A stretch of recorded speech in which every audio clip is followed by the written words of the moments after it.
Hey, everybody, welcome back to our series show something. I, of course, am Henry Overburger, or Overburger Henry, if you want to go by last name first, or first name first, or or something like that.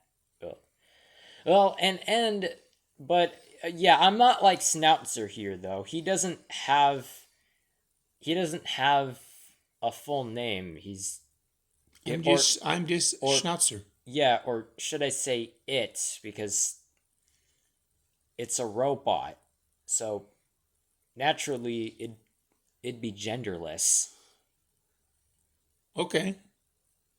So what are we talking about today for just facts?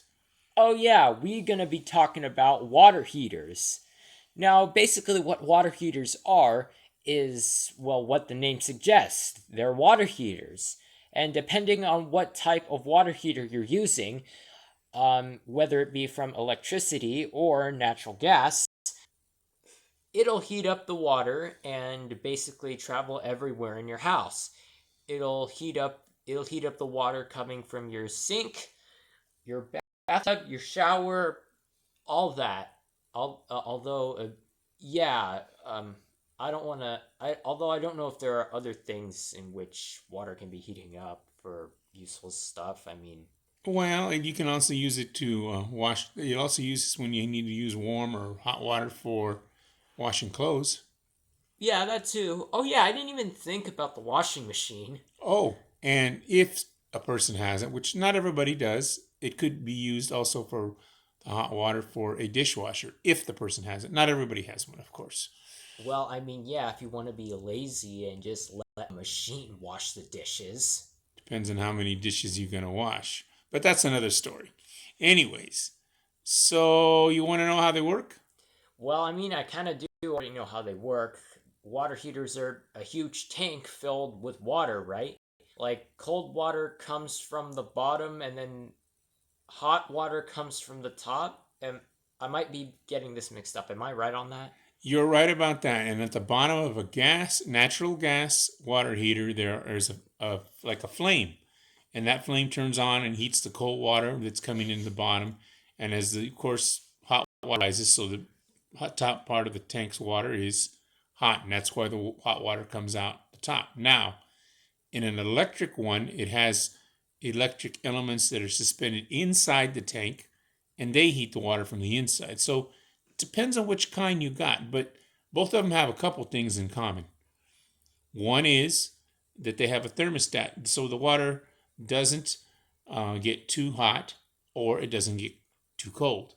The other thing they have in common is they both have a valve that lets the pressure off so you don't build up too much pressure in the tank, because after all, you don't want the tank to, crack or blow up. So it does have a pressure relief valve. Well, yeah, but, um, well, yeah, but what if it doesn't work? Like, what happens if you turn it on and it doesn't work? Like, will cold water come out instead of hot water?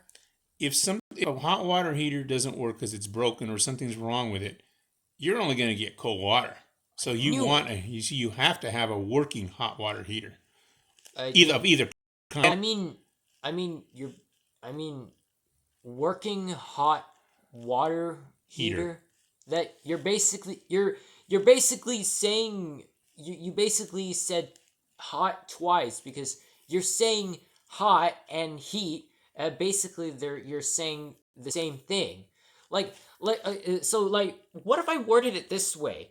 Aren't wouldn't you be a dumbass elephant? See, that doesn't work like that. Okay, so What I say? here's the deal.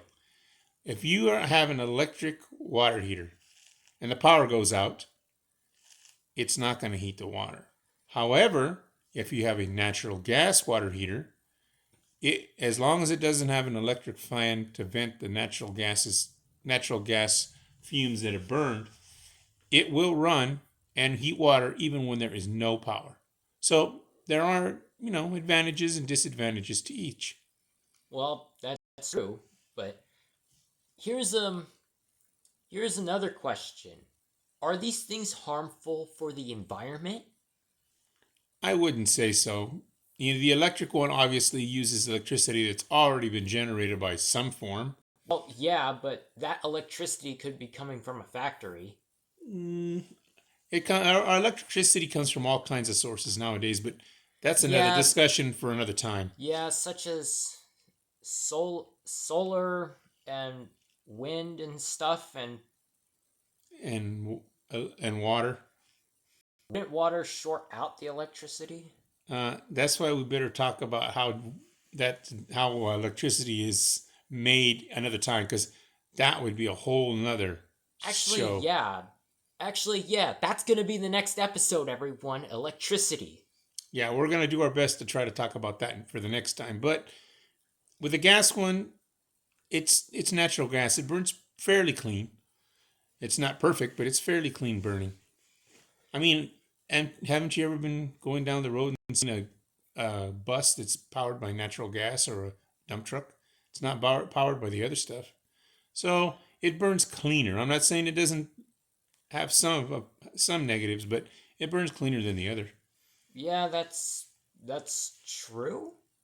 Yeah, but again, we don't want to get into that either. That's Yeah, another so one. yeah, so that's gonna be it for this episode. Or wait, do you have something else to say? Well, I will tell you about one other one. There is one that's called a tankless water heater. It has no tank, unlike the other two. However, yeah, and it will give you water on demand, hot water on demand. Here's the problem: it only gives you limited amount of hot water on demand, and and as a unit, it is very expensive. And it can run on gas or electric, but it's a very expensive compared to the standard water heaters that are either electric or gas. So that's why they usually don't use them very often, because of the price. They're very expensive. Okay, well, actually, I have one more question before we end off the episode. What happens if there's too much water inside a water heater? That pressure valve will actually doesn't allow it to do it, because there's only so much water pressure. But if it gets too much pressure, the pressure valve will let off the excess pressure. It's designed that way in both types. So I see. that's a safety measure. Okay, well, Oh, one other thing. You wouldn't want it to fall over in an earthquake, right? Or a tornado. So they usually strap them to the wall with steel straps so they don't get tipped over. It's a safe. what happens when the straps break? Highly unlikely. They're pretty thick, but if they did fall over, the water heater would break and the water would go over. But that's unlikely because they strap them to the wall with safety straps. So another safety feature for both types of water heaters. I see. Well, then, in that case, that's gonna be it for the episode. So next time we're gonna be talking about electricity. Probably gonna be split into multiple parts. But yeah, so make sure to like this episode if you like it, and and share this with others if you want to. Although not many people have shared uh, our stuff on here as of late. And subscribe if you want to see more episodes like this, which we will definitely be doing because of a certain somebody. Okay, well, until next time. Again? I have to give you a ride again?